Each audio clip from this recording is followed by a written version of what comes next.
Hello, we're Guy and Sarah from Pedalling Past, the channel that takes you pedalling back through history. And today we're in the lovely town of Knaresboro, and we're doing a very family-friendly route. So if you've got some little ones that want to try their hand at cycling, it's very handy to get here. You can use the train station to get here. There's also some lovely places to stay in Knaresboro.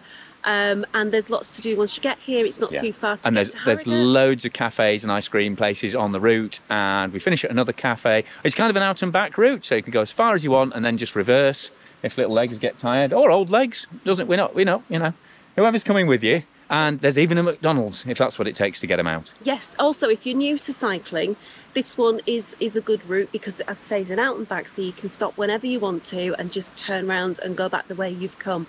And it's basically completely flat. It is completely flat, but one word of caution, because Knaresboro is incredibly popular in the summer, it does get quite busy. So you maybe just need to watch. If it's a very hot day, it might be really busy. Hello. So, yes, there's all sorts of things you might come up and say hello to you. But, yeah, just so take your time, but get your bell ready. And if you have to walk through the busiest bit, then, you have a walk. And, speaking of little guests, I don't know if you can see him. This is our new recruit to the channel, Finley, who didn't want to be left out today. So we're going to see how far we can get along the route with him. Oh, he's trying to escape. I think he's keen to get on camera more or go for a walk. So, at the moment, we've just parked up here. Well, we've ridden down from Harrogate where we live, but there's car parking here at Conningham Hall. And we're starting off by this little old ruined farm below Conningham Hall, which used to be the site of Knaresboro Zoo, home of, I think, Britain's biggest lion or boa constrictor. Yeah. I didn't know. No, Andy Holgate knows all about it. Oh, right, okay. And Andy Holgate, everything Andy Holgate knows is worth knowing, I tell you that. It's just true. It's the law. It's the law. So, yeah, the biggest lion and biggest boa constrictor. But, yeah, it's super short route, out and back. So, and so much history. Oh, yes. So much history, from witches to kings to Thomas a Becket to hermits in caves. All sorts going on here. So, and the bed race. Yes. Which Sarah's done. And if you're wondering what that is, we'll go and tell you. Yeah, straight away. So this is the river, and here is the crossing that they use for the bed race. If you've not heard of the bed race before, it's quite a famous Knaresboro institution. But you get people coming from all over England and Germany. Oh, well, yeah. There was a German team that caused some consternation a few years ago. I think this is the driest I've ever seen you here as well. I've done it twice, and this is where you cross the river with your bed, and you run and you push the bed at the same time in a team. It's all for charity, and you start all the way up at the castle, and you... Sorry, I've done it wrong. Here. There's a procession to the castle, isn't there? There's a procession to the castle, and then you start here, and you run along the waterfront, and then you go up this incredibly steep hill called Castle Ings, back down the high street, along the side of the river here, and cross. So along the Beryl Burton path, and then you have to swim across the river with your bed here. With your bed floating, and you have to push across. And it's incredibly exhausting, even though it's only quite a short race. It is incredibly tough. But when that's on, it's a proper... all the time comes out to watch, don't they? Yeah. And people from all around. So they have about 40,000 spectators. Yeah, so very big. It's a great thing to come and watch. But don't try and ride your bike at the same time. Don't try and ride your bike here at the same time. For a start, you might get run over by Sarah in a bed. I'm never doing it again. Anyway, on to Knaresboro itself. So this is probably best car park to park at. And there's even a bowling green and everything up there, and crazy golf if you want that. Obviously, as anywhere with cars, just watch yourself as you go through. And if you're with kids, there's actually a road just to the side there.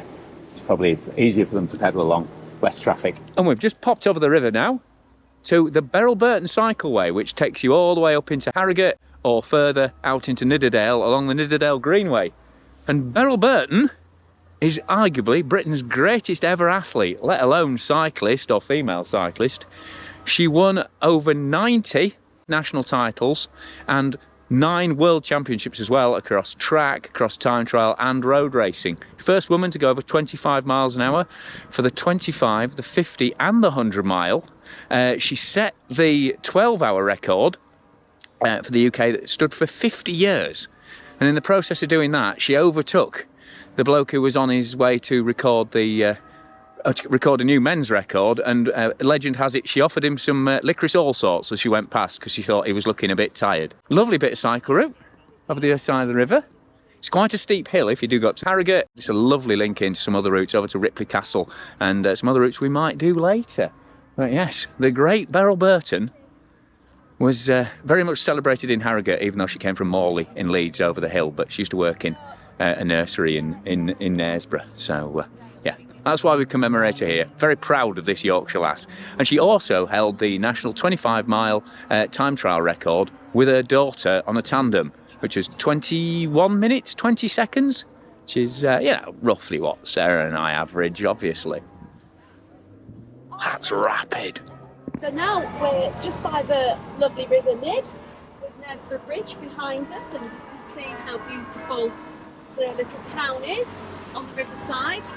And because there's a river here and there's a gorge that we've just ridden alongside, there's lots of caves, and the most famous of which is Mother Shipton's, which is a petrifying cave. So you can leave things in it and it turns them to stone. Yeah, it's the limestone that runs down over it. That's right. Many objects, including Jonathan Ross's underpants. Correct. I believe. That is correct. And it was once owned by Paul Daniels. That's the two celebrity facts I know. It was owned by Paul Daniels when we were kids.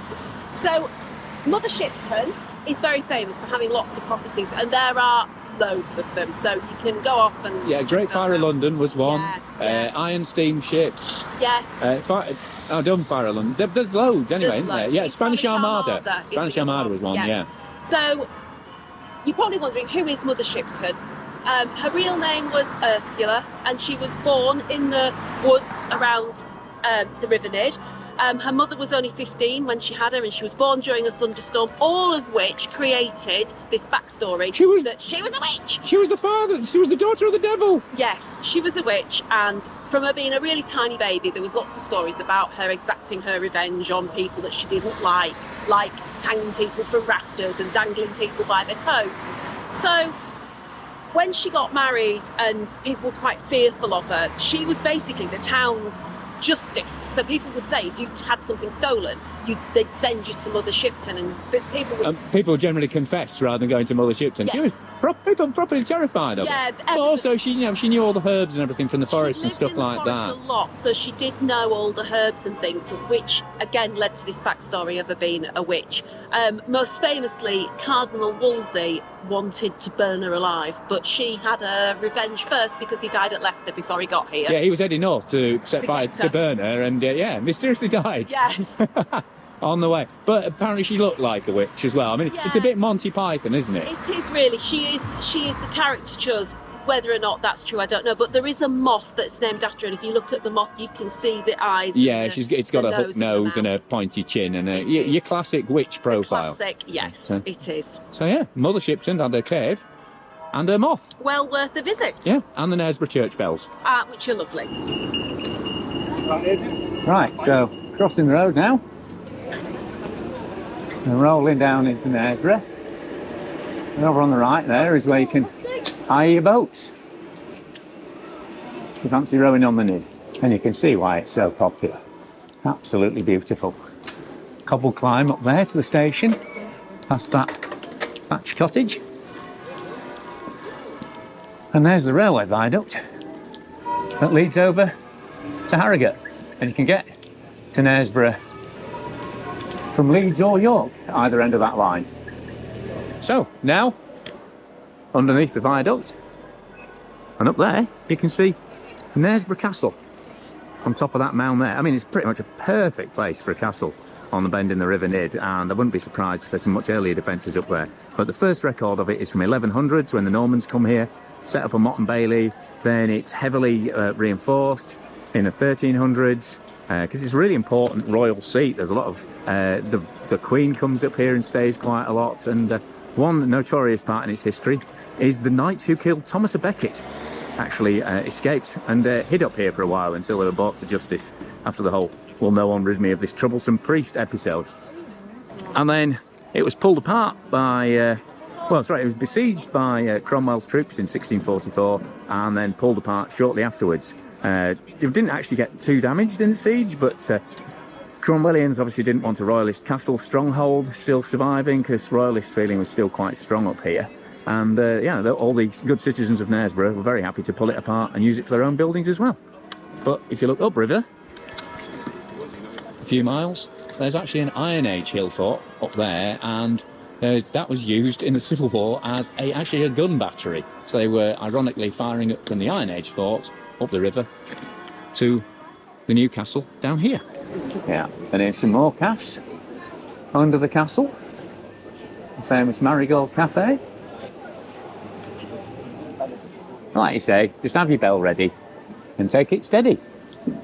And everybody will be welcoming more cyclists. I mean, it's a really popular destination for cyclists, unsurprisingly. You've even got blues there with fortifications on.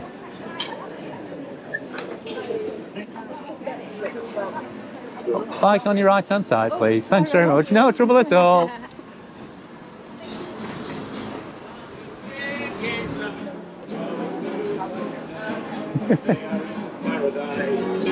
There you go. We're in paradise apparently. And that's the cliffs that the castle's on top of. So as you can see, you're definitely not getting into it easily from this side. And one thing that we didn't mention at the start that's very important to this route is it's basically traffic free. You'll get a little bit along here from local residents and the car park, but otherwise lovely, traffic free. Lots of pedestrians, but otherwise traffic free. And isn't this where the bed race comes along, Sarah? Yes, along this flat bit and then up the Hill of Doom. That one? Oh, Castlings Road. It looks quite pleasant there, but it just goes up, does it? Oh, hey, up. Finley wants to get in on the action. And the navigation's really easy too, so straight across at every road junction you get to, just following the river along. And there's some beautiful pubs and some book shops as well. And then another famous Knaresboro cave. Lady of Chapel Crag, and this was granted permission by King Henry IV.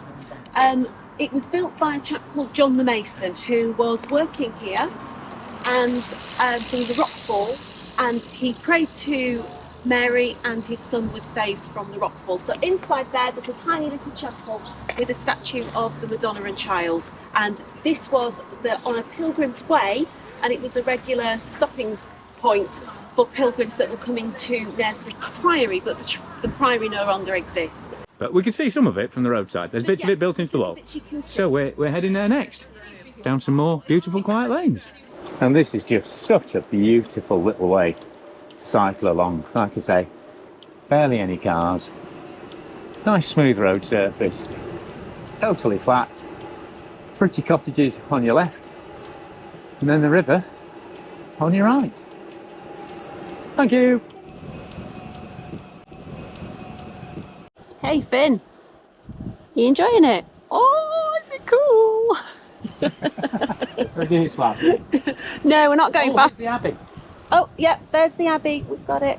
And that's the site of the old gatehouse for the Abbey and the Priory there. Is it going to make your ears flap? Do we need to go faster to make your ears flap? Going uphill, it won't work. And the Abbey was founded definitely by 1100, but possibly the site of an earlier monastery. Thank you. Thank you. It's beautiful spot. Again, on the banks of the river here. I mean, this is the Priory here. This is part of the old wall of the Priory. No. Thank you. This is the way to travel, I think. Thank you. Right.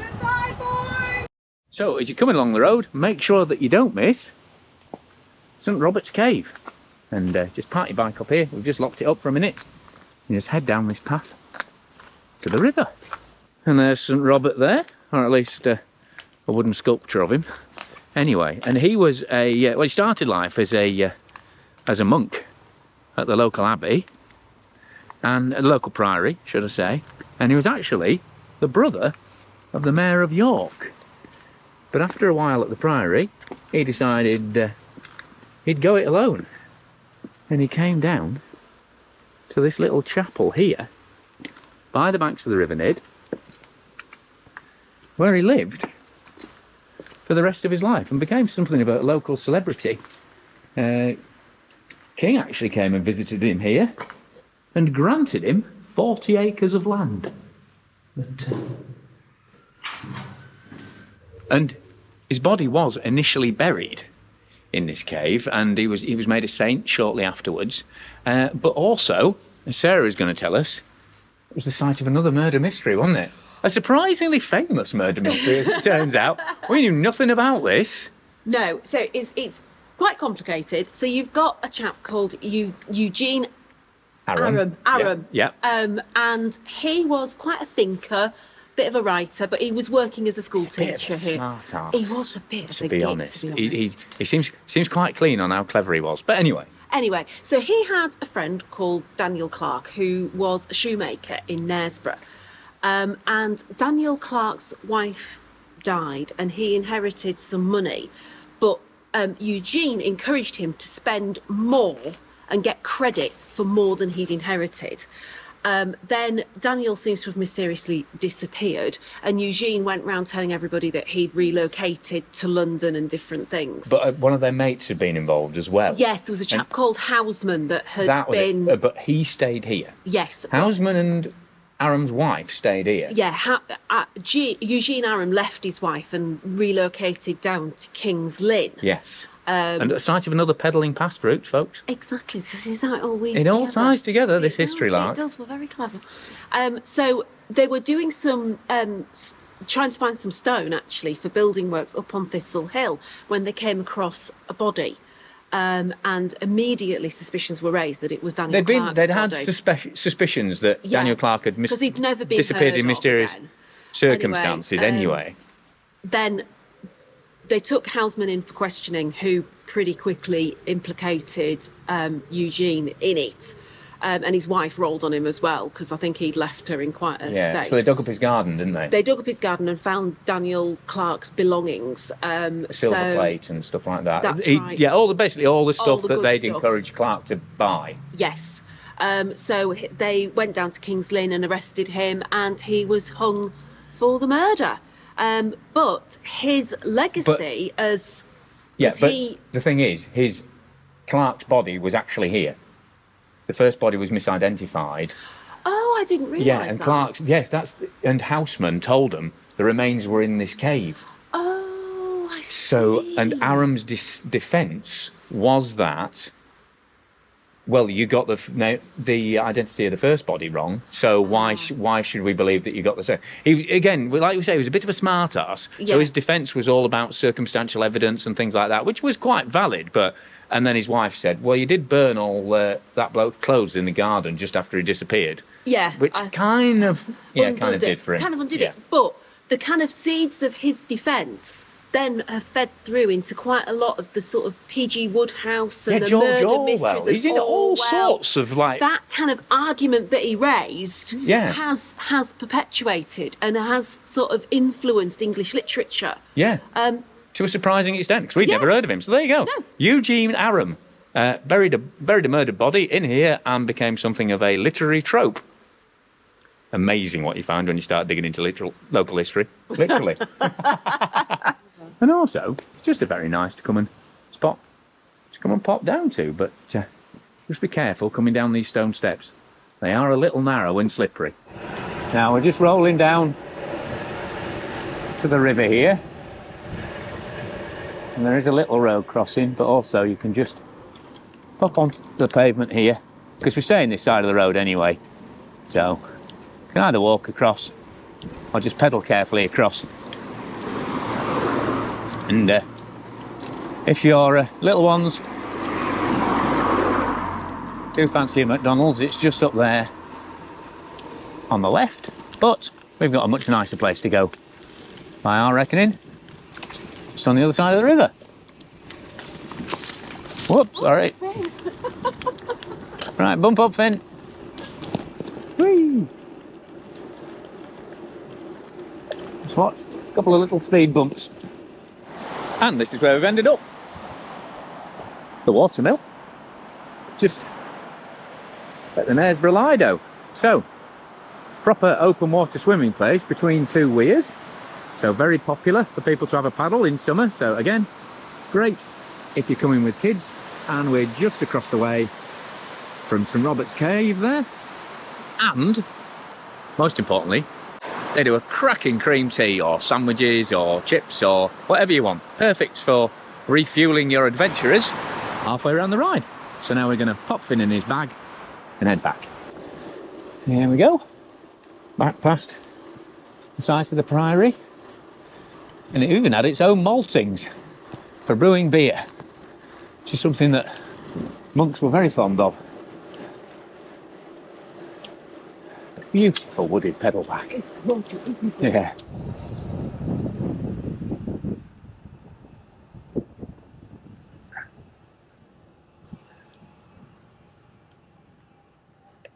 Now we missed it on the way out, but if you look up there, you can see that's the house in the rock. You can see there's I think 4 windows, and it's got a crenellated top. Absolutely brilliant. I can remember loving that house when I was a kid. Really, it's a beautiful place, isn't it? So we're back now on the other side of the river where it's a bit quieter, and we're back at the Beryl Burton information sheet. We hope you've enjoyed riding with us on this quite short route. It was 7 kilometres, about 4 miles. I think it's definitely the shortest route we've done. We might do another one in York, which will be a little bit longer, but you know, the whole idea with the channel is to link together really, really interesting history and some great places to get cups of tea and cake by bike in sort of traffic-free gravel or cycle path or just very, very quiet routes. And you know, we've got these really, really short ones which are suitable for families or beginners, and we've also got some quite long, challenging ones. We've done a big one up by Hadrian's Wall. We've got another one coming up near Swaledale. But we'll always make it obvious at the start of the ride if this is an easy, a medium or a more difficult ride. Yeah, and if you need a gravel bike or a mountain bike, we'll flag that up as well. This you could do on anything. You know, you can do it on if you could probably even do it on a scooter bike. You could do it on a scooter, yeah. So but yeah, we really hope you've enjoyed riding along with us. Check out the rest of the channel. Anything you want to say about the channel, you know, any recommendations or comments you want to make, just let us know in the comments below, and we really, really look forward to seeing your feedback. It's just something we do on the... Sorry, there's people riding past in bikes in the background waving because I think they think they're on camera, bless them. But anyway, so yeah, we really hope you've enjoyed riding along. With the 3 of us. We'll have to see if he's joining us again, and he certainly enjoyed this outing. So, we've been Guy and Sarah from Pedaling Past, and we'll hope you'll join us again for some Time Travel Gravel.